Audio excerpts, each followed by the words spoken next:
Amén, hermanos, amén. Amén. Bien, acompáñenme ahora, por favor, en sus Biblias a la primera epístola del apóstol Juan, capítulo 1, versículos del 1 al 4.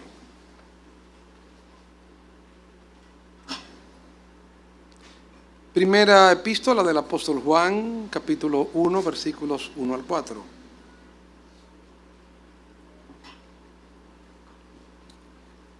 Lo que era desde el principio, lo que hemos oído lo que hemos visto con nuestros ojos, lo que hemos contemplado y palpado en nuestras manos tocante al verbo de vida, porque la vida fue manifestada y la hemos visto, y testificamos y os anunciamos la vida eterna, la cual estaba con el Padre y se nos manifestó.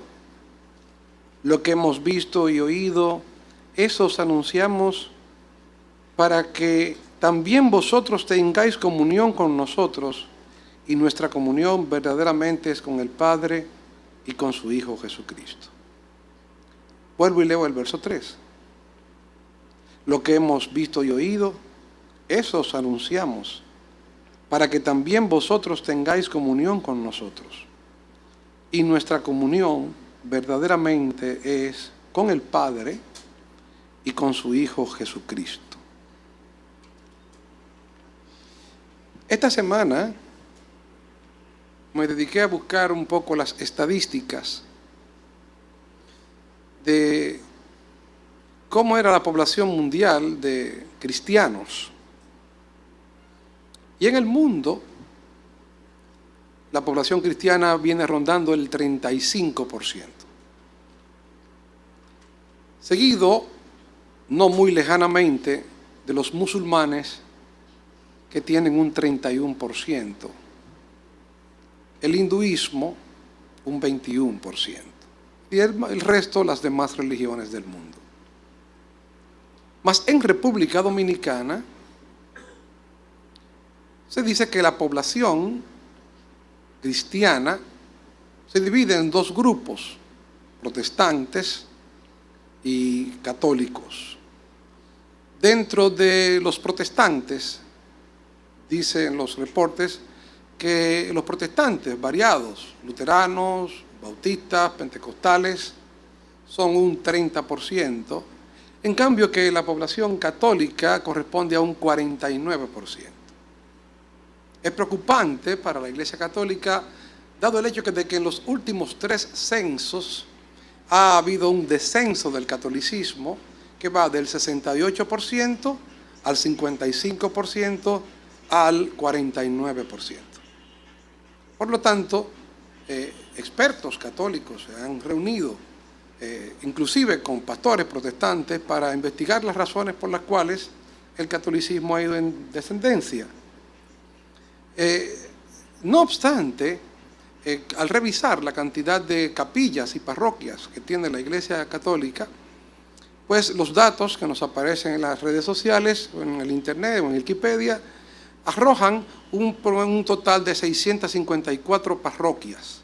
654 parroquias y 1054 centros de atenciones pastoral, lo que viene haciendo un total de 1700 lugares en los cuales la Iglesia Católica realiza algún tipo de reunión. La pregunta que alguno de ustedes se dirá, ¿y los protestantes, los evangélicos, cuántos lugares como este tienen? Bueno, mientras la Iglesia Católica, que dice tener un 49% de la población cristiana de la República Dominicana, cuenta con 1.700 lugares de adoración, las iglesias protestantes cuentan con 16.500. Es decir, que las iglesias protestantes tienen 10 veces más lugares de adoración que lo que tiene la Iglesia Católica. Mas mi tema no es competir en este día con la Iglesia Católica, sino traer ante ustedes el tema de qué nos une. ¿Qué hace el hecho de que aunque alguien sea protestante, evangélico, pentecostal, adventista, testigo de Jehová, qué hace? O mormón, ¿qué hace que aunque seamos protestantes, podamos tener comunión? Podamos decir son hermanos. ¿Qué hace y qué ha sido lo que ha unido a la iglesia cristiana durante los últimos siglos? ¿Acaso la iglesia primitiva era una iglesia sin problemas? Las personas tienden a idealizar la iglesia que aparece en Hechos 2 y dice la iglesia debería ser así, una iglesia comunista, donde cada uno repartía a los demás lo que tenía. Pero imagínense ustedes que tengamos que repartir nosotros aquí cada uno lo que tiene, y todo lo que tiene cada uno se lo da a todos los demás. Entonces imagínense usted, todos vamos a ser pobres, porque a fin de cuentas no lo vamos a comer todo. Entonces tenemos que estar conscientes de que era un asunto circunstancial del momento, que no siempre fue así. El apóstol Pablo le dice a Timoteo y a Tito, a los ricos que están en vosotros, mándales que sean ricos en buenas obras, que no sean vanagloriosos. De manera que sí, había ricos en la iglesia a los cuales Tito y Timoteo tenían que darles mandatos. Pero ¿qué une a la iglesia? Desde los inicios de la iglesia cristiana han existido problemas.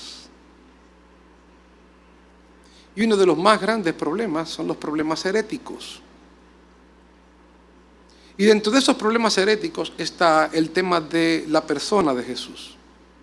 ¿Quién era Jesús en verdad? Distintas tesis se han presentado. Una de ellas era que Jesús existía en la eternidad como espíritu, pero que el cuerpo de Jesús es el cuerpo de un hombre. Así que en un momento dado de su ministerio, cuando fue bautizado, el Espíritu de Dios vino sobre el espíritu del hombre Jesús. De manera que Jesús viene siendo mitad Dios y mitad hombre. Eso tiene un serio problema, porque entonces el cuerpo de Cristo no es Dios. Estaríamos hablando de que Dios poseyó el cuerpo de un hombre. Y al poseer el cuerpo de un hombre, entonces Cristo es hombre, Cristo es Dios, pero el que muere en la cruz no es Dios por mis pecados.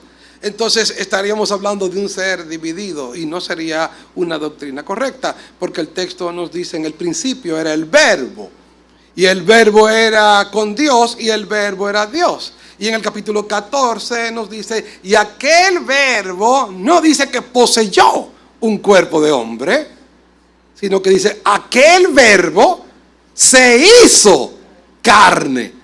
Por lo tanto, el verbo no fue que poseyó carne, sino que el verbo se hizo carne. Al hacerse carne, siguió siendo el verbo. Por lo tanto, siguió siendo Dios. Otras doctrinas, como el docetismo, hacía el planteamiento de que Jesús no había venido en carne. Que lo que habíamos visto de Jesús era una apariencia de hombre. Algo así como un fantasma. Algo así como un ser que parecía un hombre, pero no era un hombre. Así es que lo que más se me puede asemejar es cuando vi la película de Gasparín el fantasmita. No sé si se recuerdan ustedes de Gasparín el fantasmita. Estoy oyendo, ¿verdad?, de algo tan sublime como lo que estoy hablando, hablarle ahora de Gasparín el fantasmita.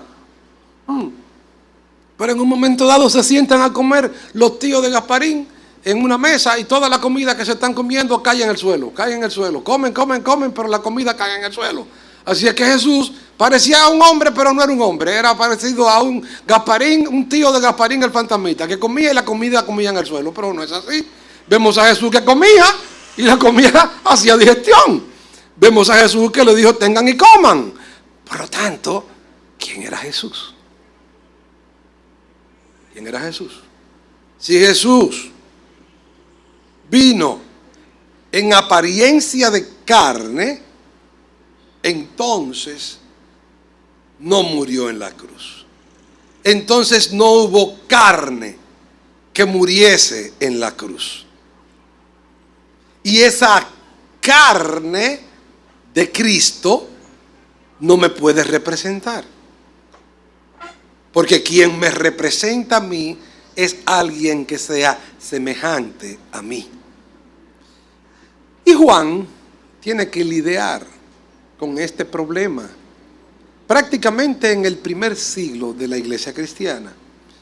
y tiene que usar una serie de elementos llamados tropos del lenguaje que tiene el nombre de pleonasmo. Ese pleonasmo nos dice las siguientes palabras: lo que era desde el principio, vean ustedes el énfasis, lo que hemos oído, lo que hemos visto con nuestros ojos. ¿Dónde está el pleonasmo?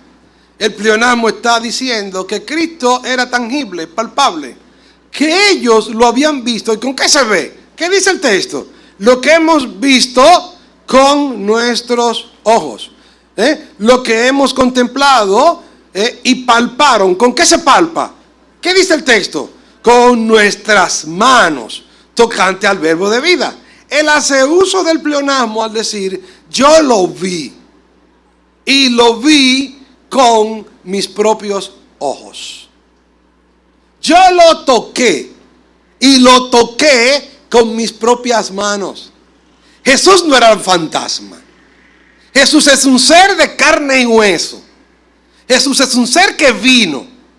Pero ¿qué es y quién es? Jesús. Y la iglesia tiene que estar muy consciente de quién es Jesús. ¿Qué es lo que los une? Dependiendo de lo que algunos creyesen de Jesús, podían ser llamados hermanos o no. Juan, tan enfático que en el versículo 3 dice, lo que hemos visto y oído, eso os anunciamos para que también vosotros tengáis comunión con nosotros. Si ustedes no creen esto, ustedes no tienen comunión con nosotros. Ahora sigue diciendo, y nuestra comunión verdaderamente es con el Padre y con su Hijo Jesucristo, que nos une. ¿Qué es aquello que hace que nosotros los cristianos nos reunamos y adoremos? Todas las religiones cristianas usan la Biblia. Todas las religiones cristianas creen que Cristo salva. Pero no todas las religiones cristianas creen que Cristo salva solamente por la fe. Si algunos creen, y algunos creen que Cristo salva, pero tiene que salvarte tus obras también. Entonces, aunque decimos que creemos, no creemos lo mismo. Aunque algunos creen que la Biblia es la palabra de Dios, creen que a la Biblia se le tiene que añadir algún otro libro más. Por lo tanto, no creemos tal cosa. Además de la Biblia, creen que las palabras que pudiera decir un concilio tiene el nivel de la palabra de Dios. O que las palabras que pudiera decir una autoridad eclesiástica tiene el nivel de la palabra de Dios. Así es que Juan nos presenta, en primer lugar, que lo primero que une a los cristianos es la verdad. La comunión cristiana está edificada sobre la verdad. Estas cosas os escribo para que vosotros tengáis comunión con nosotros. Si ustedes no creen estas cosas, no tienen comunión con nosotros. ¿Y qué es comunión? La palabra comunión es una palabra compuesta por la palabra común y compuesta por la palabra unión. Es decir, que cuando estamos reunidos aquí, estamos reunidos porque tenemos muchas cosas en común que nos unen. ¿Y qué es aquello que tenemos en común que nos une? En primer lugar, que nosotros hemos creído que Jesucristo es el Señor para la gloria de Dios Padre. Pero ¿qué cosas podemos creer de Jesucristo? Porque mucha gente cree cosas de Jesucristo. Algunos han creído de Jesucristo que Jesucristo fue el primer revolucionario que nació en el mundo. Como decía la semana pasada, hubo un presidente que dijo que Jesucristo era un niño palestino. Ustedes saben quién es, no diga el nombre. Pero es así. ¿Fue Cristo un revolucionario? ¿Fue Cristo un filósofo? ¿Fue Cristo simplemente un rabino judío que enseñó cómo deberíamos vivir la vida? ¿Fue Cristo un activista social que nos enseñó de qué manera podemos nosotros vivir en una sociedad para que la sociedad sea más justa? ¿Es Cristo alguien que nos da simplemente un manual de vida para que podamos vivir en este mundo en paz y tranquilidad? ¿Quién es Jesucristo? ¿Quién es Él? Y el apóstol Juan dice, nosotros lo vimos con nuestros ojos, nosotros lo palpamos con nuestras manos, porque la vida fue manifestada. En primer lugar, podemos ver que Juan nos está diciendo aquí que la vida fue manifestada. Cristo es el dador de toda la vida. Cristo no es un ser común y corriente, no. La vida fue manifestada en Él. Nos dice el apóstol Juan en su primera carta, en Él estaba la vida y la vida era la luz de los hombres. Cristo dice de sí mismo, yo soy el camino y la verdad y la vida, y nadie viene al Padre si no es por mí. En Él estaba la vida, Él es la vida, y la vida fue manifestada y la hemos visto, la cual estaba con el Padre y se nos manifestó. La vida que da vida a todas las cosas, por lo cual nos dice la epístola a los Hebreos, el cual sustenta todas las cosas con la palabra de su poder. Y lo más grandioso que le ha pasado a este mundo es que aquel que dijo sea la luz y fue la luz, estuvo en este mundo. Es que aquel que dijo produzca la tierra hierba verde y produzcan los árboles según su semilla, vino a este mundo. Es que aquel que al crear a Adán y a Eva del polvo de la tierra fue capaz de soplar en ellos aliento de vida y vino a ser la vida. Fue aquel que mientras estuvo en este mundo, donde quiera que había alguien muerto, Él lo resucitaba. Fue aquel que cuando vio al hijo de la viuda de Naín muerto, fue capaz de decirle a aquella mujer, mujer no llores. Los discípulos no entendían por qué Él decía, mujer no llores, y era porque Él podía resucitar a aquel joven. Y le digo, levántate. Y aquel que se le puso delante de la tumba de Lázaro y hablando con Marta, le decía, Señor, Marta, ¿tú crees? Sí, Señor, yo creo que tú eres el Cristo. Fue capaz de decirle a Lázaro, Lázaro, ven fuera. Y después de Lázaro oler a muerto, Cristo lo levantó, porque Él es la vida. Pero es aquel que algún día, cuando los cielos sean abiertos y se pueda ver la realidad de las realidades, que es la realidad de Dios, aparecerá la señal del Hijo del Hombre. Y a su voz, todos aquellos que están en los sepulcros se levantarán, porque en Él está la vida. El profeta Isaías en el capítulo 7 nos dice las siguientes palabras, versículo 1. En el año en el cual murió el rey Usías, vi yo al Señor sentado en su trono alto y sublime, y sus faldas llenaban el templo. Y había serafines y querubines que alrededor de Él no cesaban de decir, Santo, Santo, Santo, Santo es el Señor, toda la tierra está llena de su gloria. Y nos dice allí Isaías, y los quiciales de las puertas del templo se estremecían a la voz del que hablaba. ¿Sabes lo que son los quiciales de las puertas del templo? Las bisagras. Eso que ponemos nosotros en la puerta, las bisagras, para que las puertas abran y cierren. Estos marcos y estas cuestiones que no tienen vida porque son metal, son puro metal. A la voz de Cristo dice que temblaron, porque aún las cosas inanimadas a la voz de Cristo adquieren vida, porque Él es la vida y Él es el dador de la vida. Creemos que Él es la vida. Creemos que Él no es un ser simplemente humano. Creemos que Él es el eterno Hijo de Dios. No creemos que Él simplemente nació en Belén. No tenemos que ir a Palestina para ver allí a la tumba, al lugar donde nació Jesús. Allí el pesebre, donde pusieron una estrella, y allí fue donde nació Jesús. Y allí hay un arbolito de Navidad enorme. No tenemos que ir allí, porque nosotros creemos ciertamente que nuestro Señor Jesucristo vive en el corazón de cada creyente. Si usted quiere ir como asunto de turismo, vaya, mejor. Pero Él es eterno. Cristo no empezó a existir cuando fue creado todo lo que hay.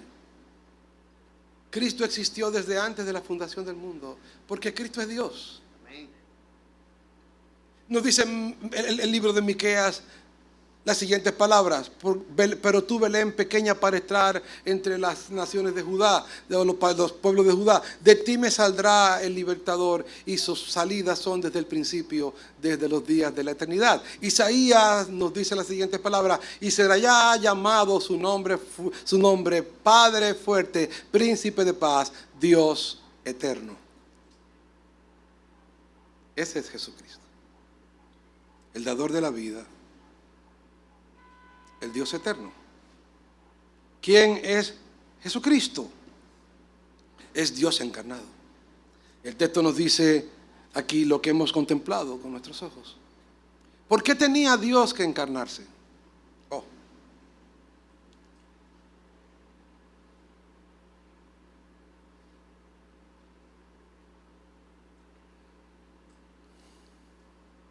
¿Por qué?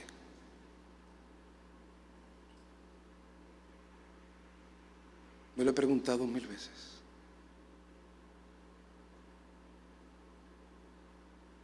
¿Por qué tenía el Dios que creó las más de 100,000 constelaciones del universo? ¿Saben ustedes? Para la naturaleza, hablaba con alguien el día de ayer, el valor de la vida humana es irrelevante.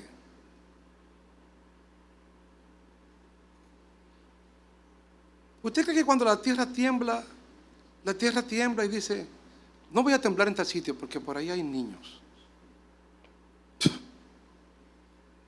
¿Usted cree que un huracán dice, no voy a entrar en tal pueblo porque en ese pueblo las casitas son de madera? No. ¿Usted cree que un tsunami dice, no, mira, ahí hay una aldea de pescadores, yo ahí no entro? No. No. Y para nosotros es lo más extraordinario. Y decimos, qué cosa tan grande, mira. Tembló la tierra en tal sitio, murieron 2,000 en Marruecos. Qué cosa tan horrible. Pero ¿sabe qué? Perdone usted y no quiero ser irreverente. La tierra, dice, es que me picaba la espalda y me rasqué. Y me moví así ya. Yo me moví un poquito así ya, mira, se cayeron qué sé yo cuántas casas. La tierra se movió. Las placas tectónicas chocaron y ¿sabe qué? Se movió esto y murieron 2,000. Para nosotros es la cosa más grande del mundo. Para la naturaleza eso es indistinto. Para la naturaleza ella no está pendiente de eso. Ahora imagínate, no la naturaleza, sino al Dios que creó el mundo, el sol, las estrellas, las galaxias, las constelaciones, al cual los cielos de los cielos no lo pueden contener, que está por encima de todo cuanto existe, que muy probablemente pues, el universo completo sea más pequeño que una gotita de agua en la mano de cualquiera de nosotros, y ahí en esa pequeña gotita de agua a lo mejor puede encontrarse el universo en las manos de Dios, porque el universo no lo contiene a Él, sino que Él contiene al universo, y que ese Dios que ha hecho todas estas cosas tan extraordinarias haya venido a hacerse carne. Aquí, en un globito de piel, y meterse en este globo de piel. ¿Para qué? ¿Por qué? ¿Para qué? ¿Por qué? En primer lugar, porque así estaba predestinado. La razón, nos dice Ireneo de León, que la razón por la cual Dios creó al hombre, porque Dios desde el principio tenía el propósito de vivir en medio de ellos. ¿Quiere verlo? Dios crea a Adán y a Eva en el huerto del Edén. ¿Y qué pasa cuando Adán peca? ¿Qué es lo primero que Dios hace? Va a buscarlo y le pregunta ¿qué? ¿Se recuerda la pregunta? Dígala. ¿Dónde estás tú? Dios compartía con el hombre. Luego con el pueblo de Israel. Dios se hace acompañar en una columna de humo y de fuego. y Dios está en medio de su pueblo. Luego Salomón consagra el templo y el templo se llena de humo. Pero eso no es lo único, todavía la presencia de Dios no se hace manifiesta. Luego en Juan 1:14 nos dice, y aquel verbo hizo habitación entre nosotros. Cuando Cristo se hizo carne, ese mismo Dios eterno, inmenso, extraordinario, que los cielos de los cielos no lo pueden contener, vino a vivir en medio de nosotros.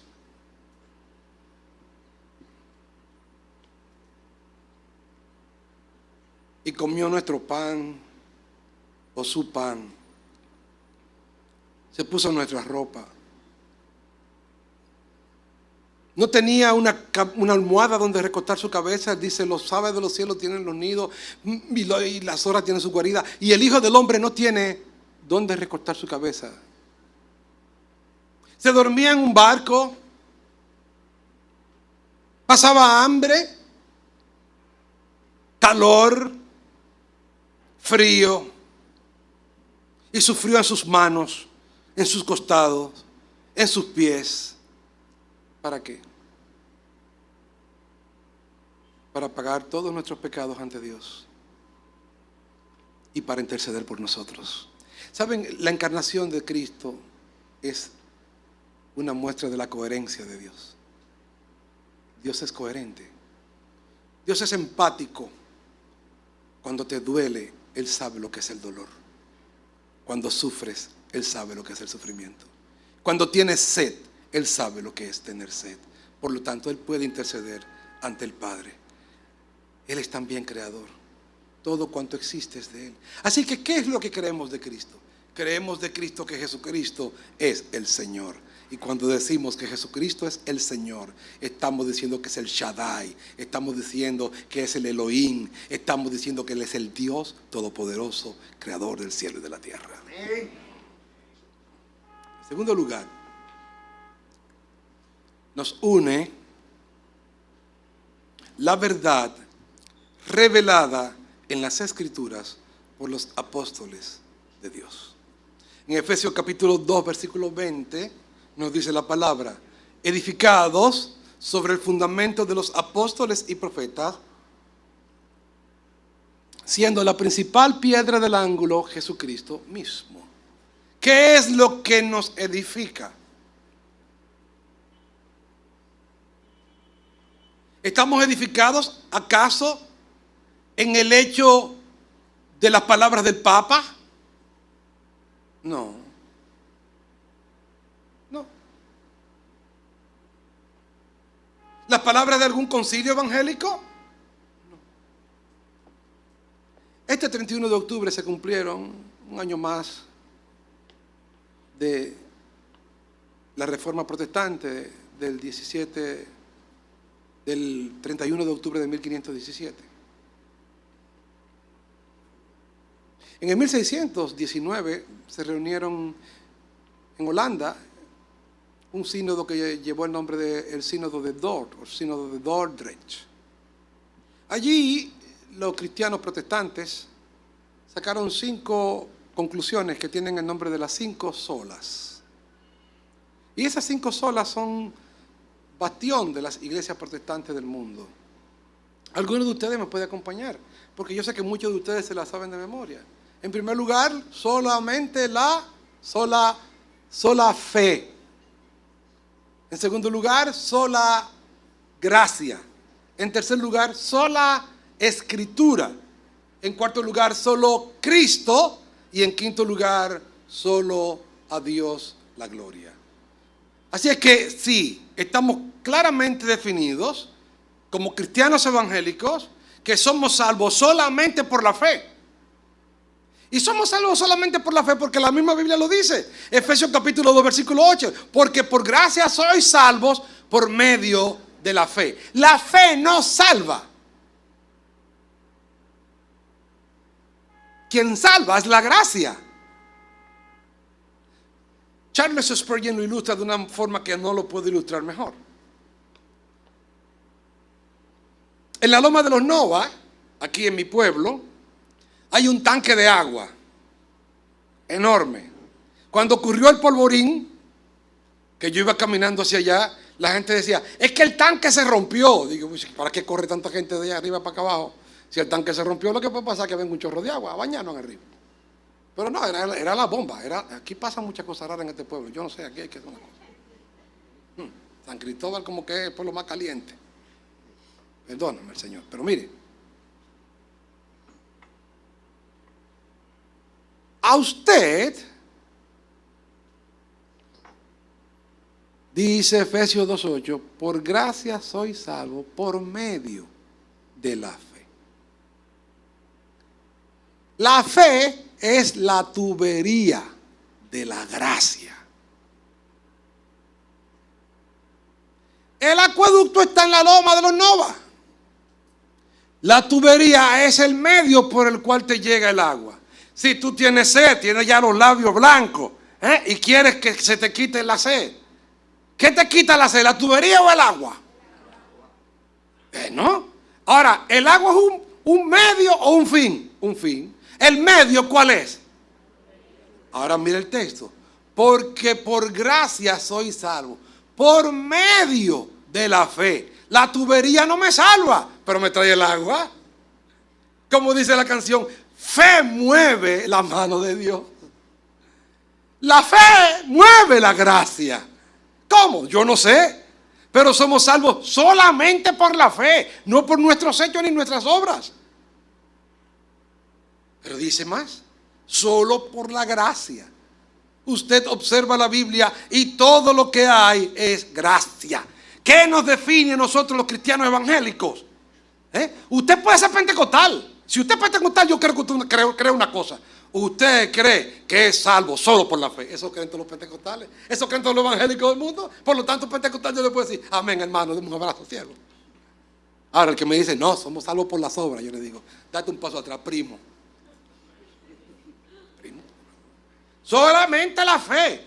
En segundo lugar, solamente la gracia. No es que yo soy más bueno que el otro. En Génesis capítulo 8, versículo 1 nos dice, pero Noé halló gracia.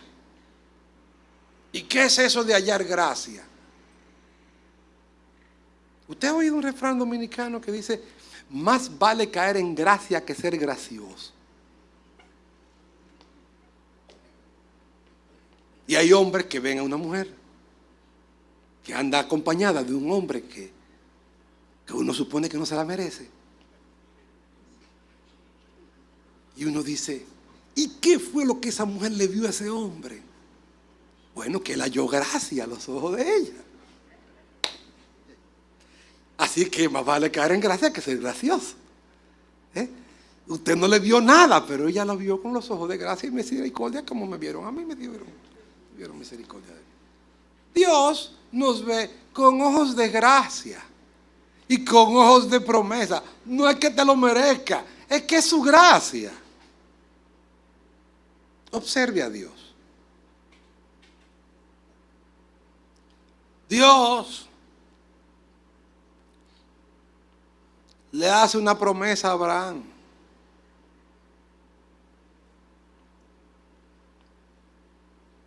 En ti serán benditas todas las naciones de la tierra, todas las familias de la tierra.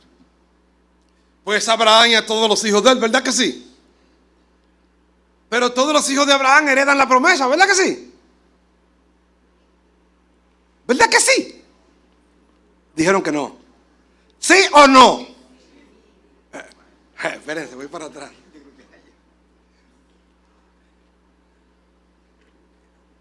Dice Pablo, no por ser todos hijos de Abraham, son hijos de la promesa. Pero él tuvo más hijos. Sí, pero a Dios le cogió con Isaac. ¿Y cuántos hijos tuvo Abraham? Después de Sara, que Sara se murió, yo no sé cómo ese viejo sacó fuerza, pero dice que tuvo hijos e hijas. Pero sacó así, ¿qué? Esa es la vida. Pero esos hijos e hijas de Ismael fueron los que Dios eligió. Fue Isaac. Ahora con Isaac se complica más. Porque Isaac no tuvo hijos e hijas. Isaac tuvo dos. Por lo tanto, Dios pudo decir, bueno, es que son 50, tengo que elegir uno. No, pero Dios pudo haber dicho, son 2, déjame elegirlos los 2. Porque son pocos, ¿no? Esos son chingentes, son 2 personas nada más. No. A Jacob amé